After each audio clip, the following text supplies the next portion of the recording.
esker, Amaia.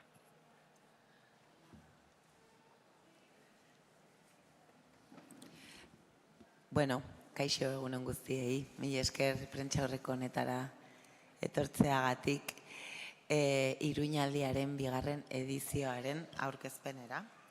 Nirekin batera Javier Arakama, Euskara Bidearen Nafar Institutoko zuzendari kudeatzailea, Maitane Bueno, laboral kutxatik arduraduna, eta Amaia Ozerin, loraldiaren arduraduna.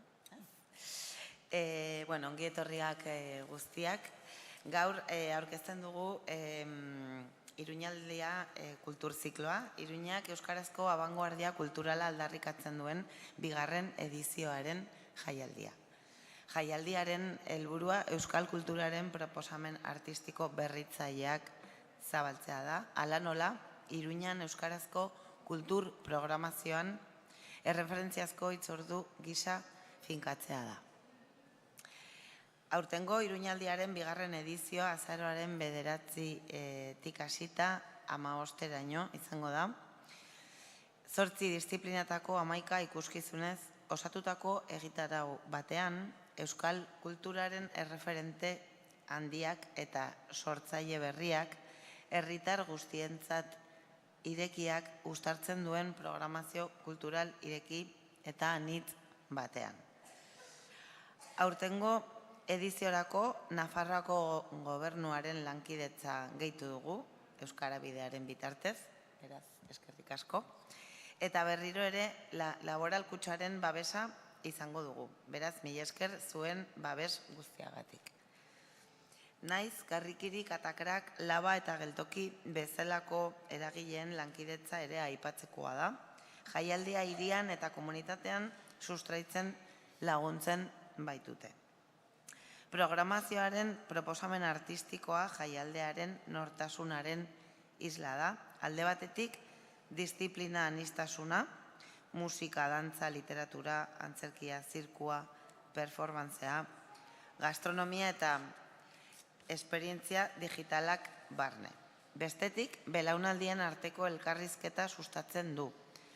Jakinduria eta euskal kulturaren erreferente handien ibilbidea, sortzaile berrien ahots, ausart eta freskoekin uztartuz. Horrela, gustu eta sensibilitate guztietarako programa orekatua eta erakargarria eskainiko du aurtengo Iruñaldia. Jarduerak euskaldunei zein euskarazko kultura modu naturalean hurbildu nahi duten guztiei zuzenduta daude. Hiriko 9 gunetan egingo dira. Gaiarre, Antzokia, Karrikiri, Elkar, Katakrak, Kondestable, Laba, Baluarte, Geltoki eta Iruñeko hainbat kaletan. Beraz, eragile guztiei eskerrik asko eta noski baietz, hemen zaudeten guztiei eskerrik asko, babesa eta laguntzagatik. Programa hau aurrera ateratzeagatik eta laguntzeagatik. Hitza pasako diot Mikel Arakamari, Javier Arakamari, barkatu, Euskara Bide, Euskararen Nafar Instituto zuzendari kudeatzaileari. Eskerrik asko. Esker zuri, Maider. Zuten da? Mila esker eta lasai Mikel Arregi 8 urtez Euskara Bideko zuzendaria izan ondoren, ez da lehenengo aldia gertatzen zaidana.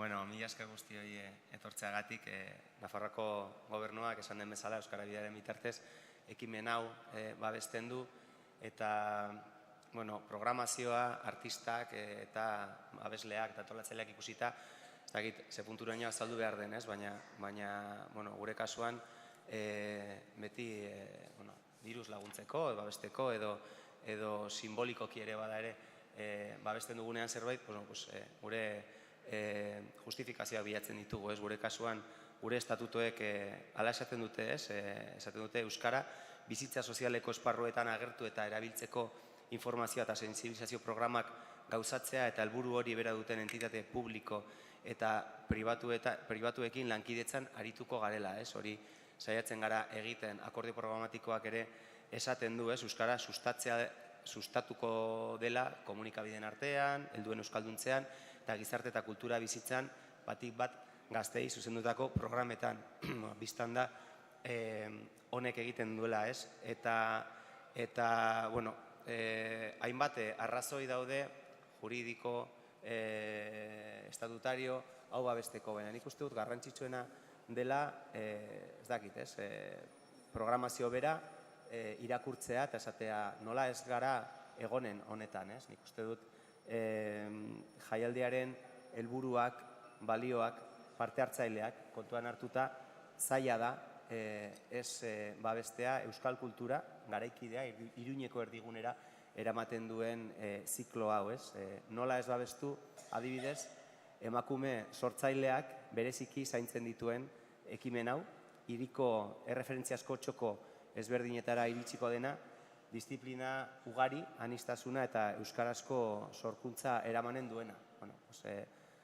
Eztabaida gutxi gurean, guretzat estrategikoa da Iruñaldia bezalako egitasmoak bultzatzea, eta horregatik guretzat etorkizuneko apostua dela berretsi nahi dute hemen. Geroa gaur, leloak primeran definitzen du helburu hau. Euskal kulturak, euskarak, hau bezalako ekimenak behar ditu, prestigioa eta oihartzuna izateko eta aldi berean adierazpen txikiagoen aterkia izateko nolabait, Decía que teniendo en cuenta los objetivos, los valores, las personas participantes en este festival, los artistas y las artistas, no es difícil para Euskarabidea colaborar entre diferentes instituciones para llevar la cultura euskaldun contemporánea al centro de Pamplona, de Iruña, o apoyar esta iniciativa que cuida especialmente a las mujeres creadoras, que llegará a diferentes rincones de referencia de esta ciudad, llevando multitud de disciplinas artísticas. Porque la ciudadanía va a poder disfrutar de las artes escénicas, de la música, del bertsolarismo, de la literatura, de expresiones urbanas, de las artes visuales o de la danza, siempre con el eje del euskera, en todas ellas. Para Euskarabidea, lógicamente, es estratégico impulsar proyectos como este y por eso, me gustaría reiterar que esta es una apuesta de futuro para nosotros y nosotras.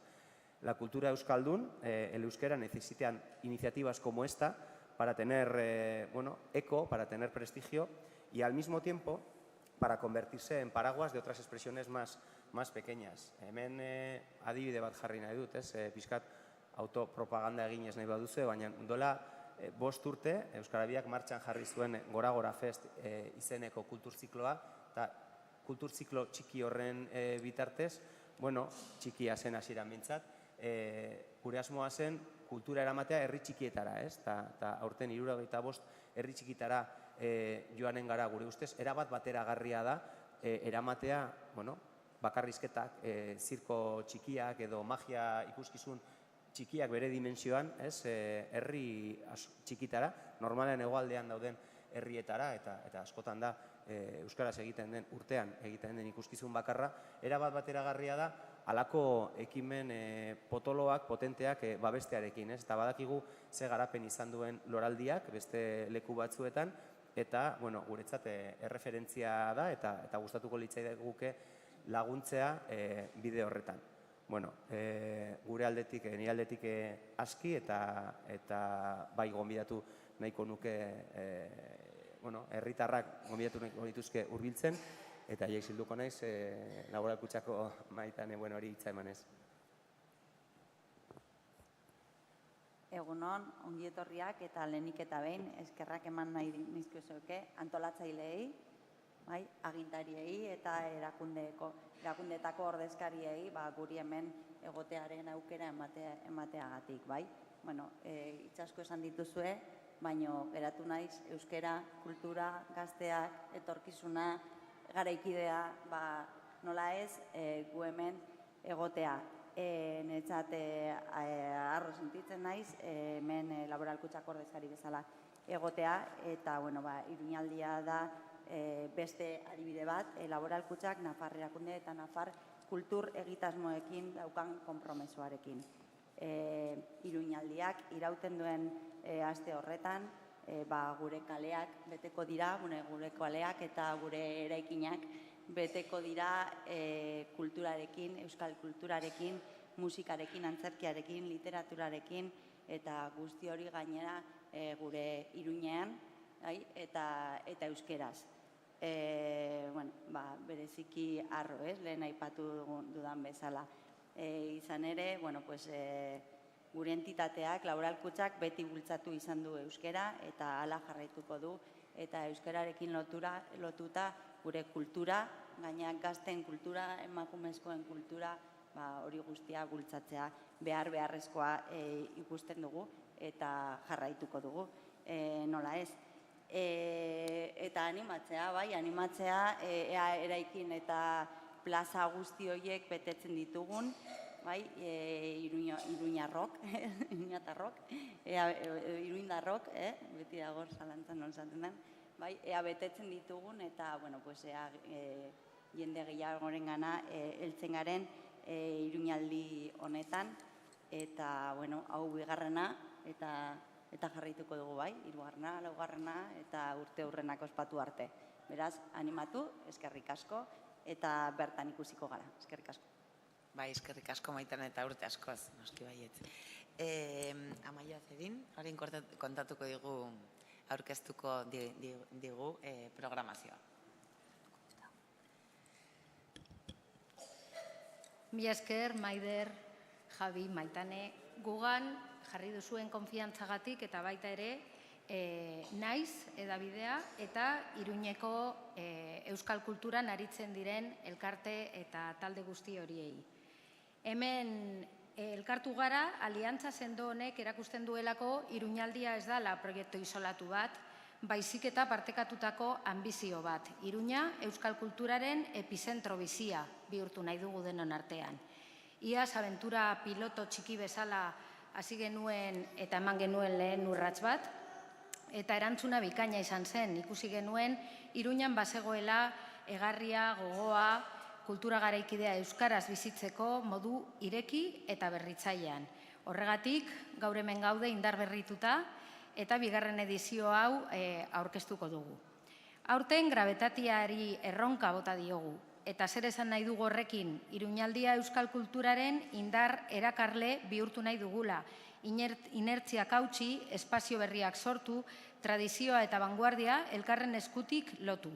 Eta hori guztia gure leheno nagusian laburbildu dugu, geroa gaur. Loraldiatik sinisten dugulako etorkizuna ez dela itxaroten den zerbait baizik eta gaur, orain eta egunero denon artean egiten dugun eta sortzen dugun zerbait. Hori da hain zuzen ere aurtengo programazioaren bihotza, Maiderrek esan duen bezala, aniztasuna eta elkarrizketa. 11 proposamen, 8 disiplina artistiko ezberdin, eta horien artean belaunaldien arteko zubi zoragarriak eraiki ditugu alde batetik, sortzaile erreferenteak, gurean ezagunak direnak, eta bestetik sortzaile gazteen indarra. Baina Iruñaldia esperientzia bat da, ez da soilik ikusteko programazio edo jaialdi bat, bizitzeko proposamen bat baizik. Horregatik, publikoa protagonista bihurtzen den proposamenak ditugu. Adibidez, teatro eta gastronomia uztarketa sentsoriala edo hitzaurrea esperientzia digitala bezala. Programazioari dagokionez, aipatuko ditute programatutako ekintza guztiak labur-labur, eta jaialdiari hasiera emango diogu Zirkosaurreren harreman ikuskizunarekin azaroaren 9an Gaiarre antzokian. Urrengo bi egunetan letren munduan murgilduko gara, lehenik azaroaren 10ean Josu Goikoetxearen Lakioa novela beltz zorrotzaren aurkezpenarekin, eta azaroaren 11an Eduardo Valentziaren Sabino Arana Iruñerriko Elkanon komedia burutsuarekin, bizikidetzaren buruzko gogoeta egitera gonbidatzen gaituena. Astearen erdian, azaroaren 12an, Joseba Irazokiren maizutasunak hartuko du lekukoa, eta Mikel Laboari keinu eginez, bere gitarra lekeitioak proposamen esperimentalean soinu unibertso batean murgilduko gara. Azaroaren 13an, indar eszeniko handiko bi une ekarriko ditugu. Lehenik, Les Silhouette dantza konpainiaren Sakur bat Gaztelu plazan dantza garrasia, Marcos Morauren zuzendaritzapean. Eta ondoren, Mursegoren Sukramarkus performantzea, hemen, kondestablen hain zuzen ere. Marcos Jimenoren palindrome genialak berpiztuz. Ostiralean, azaroaren 14an, 2 esperientzia paregabe bizitzeko aukera izango dugu. Alde batetik, La Mapatxa teatro taldearen antzerkia eta geltokiren gastronomia uztartuko ditugu. Soria eta Txoko Zaporea 22. mendean emanaldian. Etorkizunari buruz, erabakiak hartzera gonbidatuz. Eta egun berean, iritsiko da gure une berezienetako bat. Hain zuzen ere, loraldiaren ekoizpen berria, ikimilikiliklik, hemen estrenatuko dugu. Duela 50 urteko abanguardiarekin elkarrizketa bat egingo dugu, gaurko lenguaiaz josita. Eta, aurtengo Iruñaldiari amaiera emateko asteburu indartsua. Azaroaren 15ean, larunbat eguerdian, Aukera Dantza Konpainiak Udaletxe plazan Aiurri koreografia eskainik du. Tradizioa eta garaikidetasuna batuz. Arratsaldean, hitzaurrea esperientzia digitala proposatzen dugu. Ekimen hau izan zen Loraldia Sormen Digitala Bekaren 2. edizioaren irabazlea eta martxoan estrenatu genuen esperientzia sonoro bat da eta norberak hirian zehar ibilbide autonomo bat egin dezake, proposamena luzatzen du, zenbat pasarte, hausnarketarako ziztada eta musika entzuten den bitartean. Eta iluntzean, Olaia Inziartek bere unibertso intimo eta elektronikoarekin agur esango dio aurtengo Iruñaldiari. Laburbilduz esan, Iruñaldiaren mezua argia dela. Euskaratik eta euskaraz sortutako kultura da, baina guztientzat. Ateak parez pare irekitzen ditugu euskal kulturara hurbildu nahi duen edonori, naiz eta hizkuntza ez menderatu, eta azaroaren 9tik 15era, Iruñaldiaren gravitatea sentitzera gonbidatzen zaituztegu. Gaztelaniaz esan, soilik azpimarratu, el corazón de la programación de este año se basa en la diversidad y el diálogo. El programa incluye 11 propuestas, 8 disciplinas artísticas, en las que hemos construido puentes intergeneracionales y entre diferentes disciplinas. Queremos que Iruña se convierta en una fuerza atractiva de la cultura vasca, romper inercias, crear nuevos espacios donde la tradición y la vanguardia van de la mano. Y todo ello se resume en el lema principal de esta edición, Geroa Gaur, porque creemos que el futuro no es algo que se espera, sino que lo construimos día a día entre todas y todos y le tenemos que echar valentía y talento. Es un entramado de alianzas con el que hoy nos reunimos y demuestra que Pamplona no es un proyecto aislado. Iruñaldia no es un proyecto que se dé de forma aislada en la ciudad, sino que es una ambición compartida, hacer que Iruña sea el epicentro vivo de la cultura creada en euskera. Y es una experiencia y queremos que no se convierta en un festival para ver, sino que sea un festival para sentir, para vivirlo, para disfrutarlo y que el público sea la parte protagonista y que lo viva de verdad. Y desde aquí os invitamos del 9 al 15 de noviembre a participar en Iruñaldia. La información y las entradas están ya disponibles en irunaldia.eus.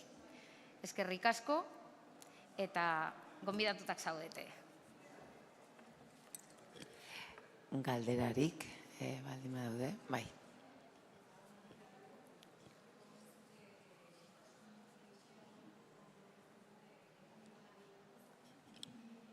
Bai?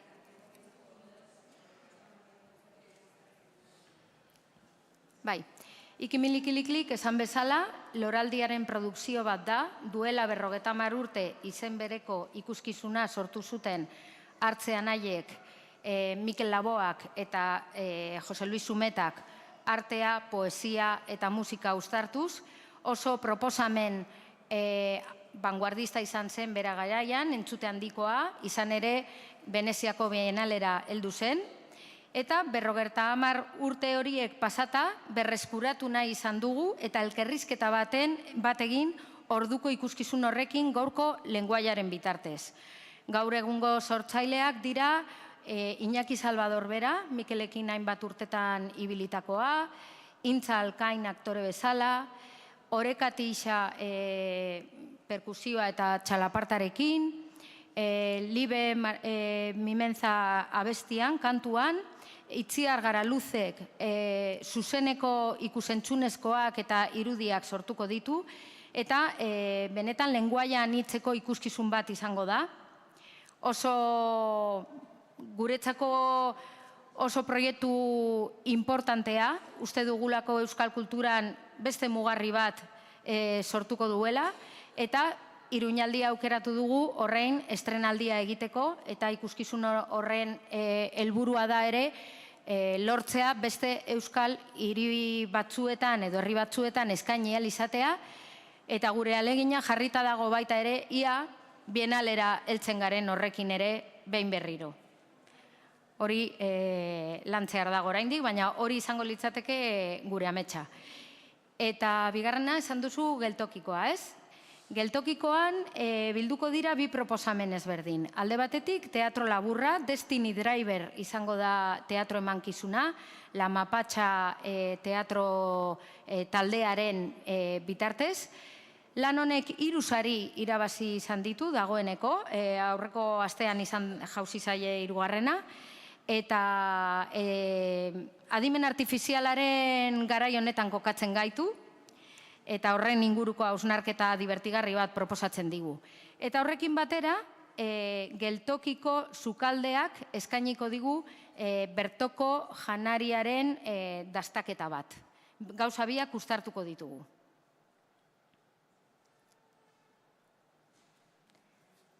Beste galderarik edo...